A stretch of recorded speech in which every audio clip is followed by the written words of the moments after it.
Hello साथियों, नमस्कार। This is Ashish Tabre. Welcome to English education point. We will discuss now subject and predicate.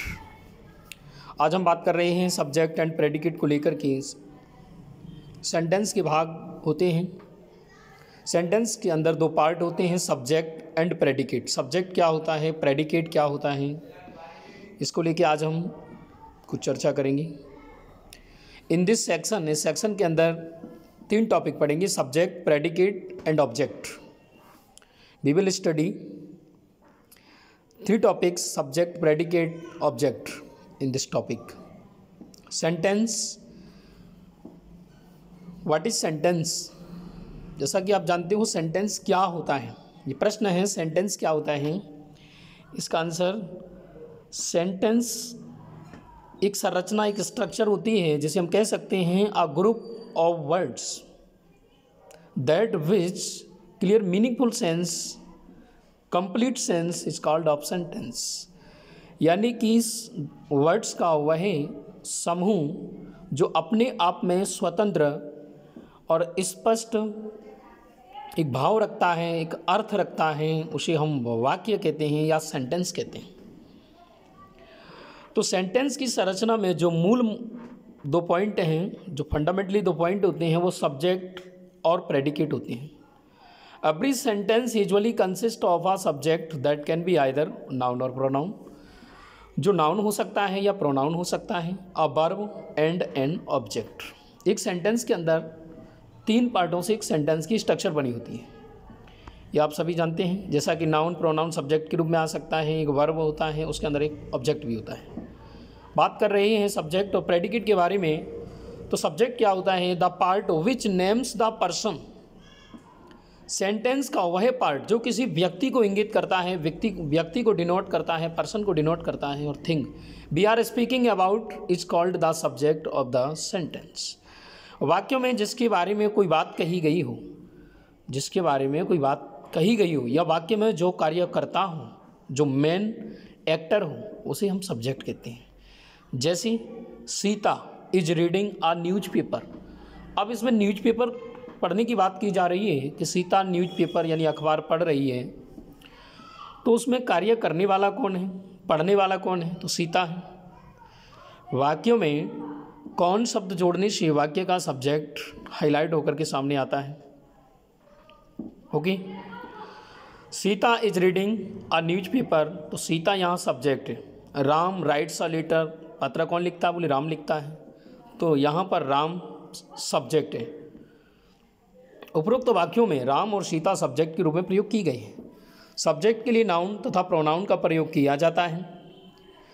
तो एक वचन, बहुवचन में होते हैं। सब्जेक्ट एक या एक से अधिक शब्दों से बना हो सकता है। वाक्य में कई बार सब्जेक्ट के साथ और भी शब्द आते हैं, जुड़े रहते हैं, सब्जेक्ट की विशेषता बताते हैं। ये शब्द आर्टिकल्स, डिटर्मिनर्स और एडजेक्टिव में से कोई भी हो सकते हैं।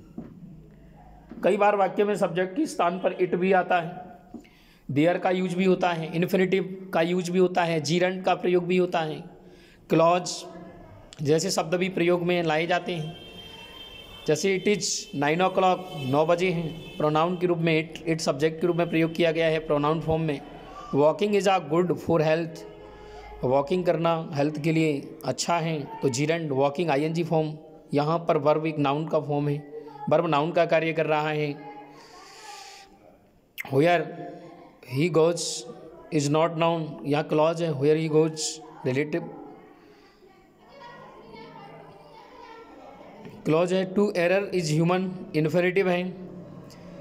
और there was a cat there, यहाँ देयर का प्रयोग भी इंट्रोडक्टरी सब्जेक्ट के रूप में किया जाता है। जो शब्द या शब्दों के समूह सब्जेक्ट के अर्थ में विशेषता प्रकट करें, इनलार्जमेंट और सब्जेक्ट कहलाते हैं। इन्हें एडजंक्ट भी कहते हैं। जैसे honest man are respected everywhere, ईमानदार लोग हर जगह सम्मानित होते हैं। ऑनेस्ट इनलार्जमेंट ऑफ सब्जेक्ट है। ऑनेस्ट जो सब्जेक्ट के पहले यूज किया जा रहा है, ये सब्जेक्ट का प्रभाव इफेक्टिव बना रहा है सब्जेक्ट को, तो हम कह सकते हैं इसे ऑनेस्ट इनलार्जमेंट सब्जेक्ट। ओके, यहाँ तक तो बात थी सब्जेक्ट तक सीमित। कि वाक्य के दो भाग होते हैं, सब्जेक्ट और प्रेडिकेट।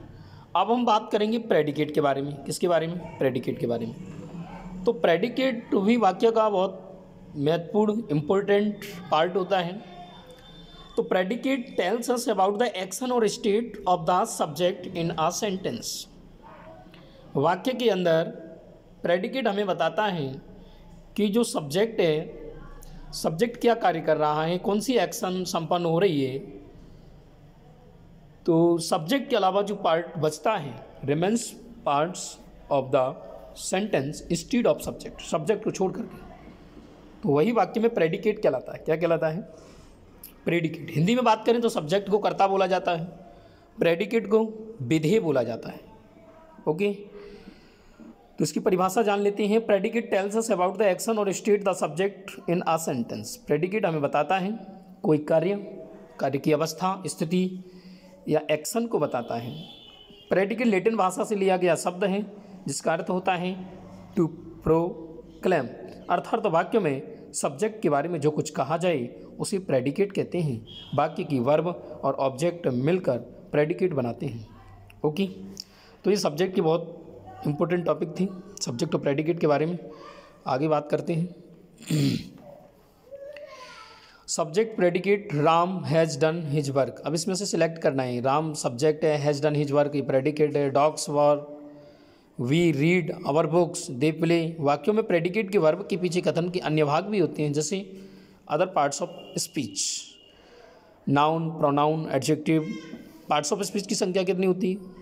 इंग्लिश में पार्ट्स ऑफ स्पीच 8 होते हैं। There are 8 parts of speech in English language. Noun, pronoun, adjective, verb, adverb, preposition, conjunction और इंटरजेक्शन, ये सभी क्या है?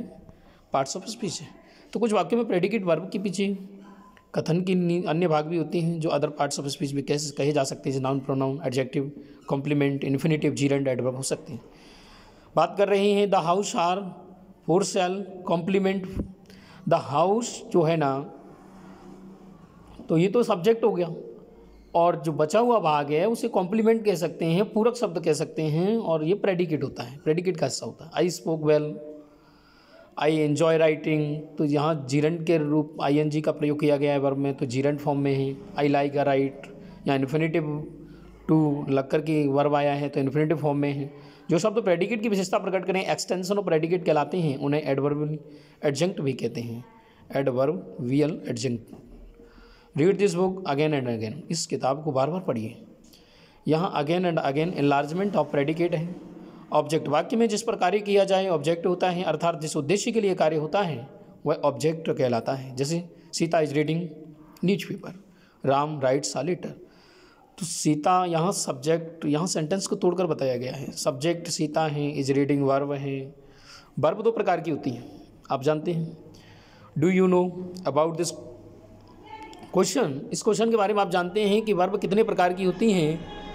मूल रूप से वर्ब 2 प्रकार की होती हैं। There are 2 types of verb. First is finite verb और second is non finite verb. Finite verb वे वर्ब होती हैं जो सब्जेक्ट के इधर और उधर आकर के सेंटेंस के पर्सन, उसके जेंडर और उसके नंबर्स के अकॉर्डिंग यूज की जाती हैं। ओके, और नॉन फाइनाइट वर्ब तो यूज वो अपने आप में स्वतंत्र होती हैं। उनके 3 फॉर्म्स होते हैं, पार्टिसिपेट, जीरेंड, पास्ट पार्टिसिपल।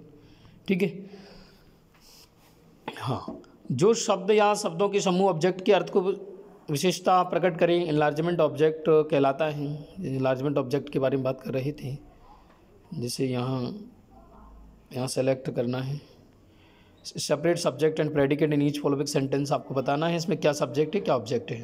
जैसे the cat is sitting on in the basket, बिल्ली बास्केट के अंदर बैठी है, तो इसमें कैट तो सब्जेक्ट हो गया, बचा हुआ पार्ट प्रेडिकेट हो गया, ये वर्ब हो गया। ओके, ठीक, आगे देख लेते हैं।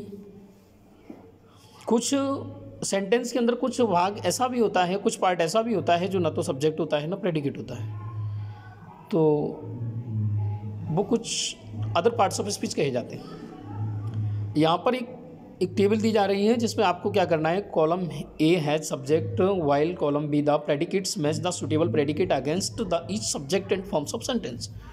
आपको वहाँ उसे मैच करना मिलाना है। ओके, ठीक है। इसे लिखा है, फर्स्ट ही है द मून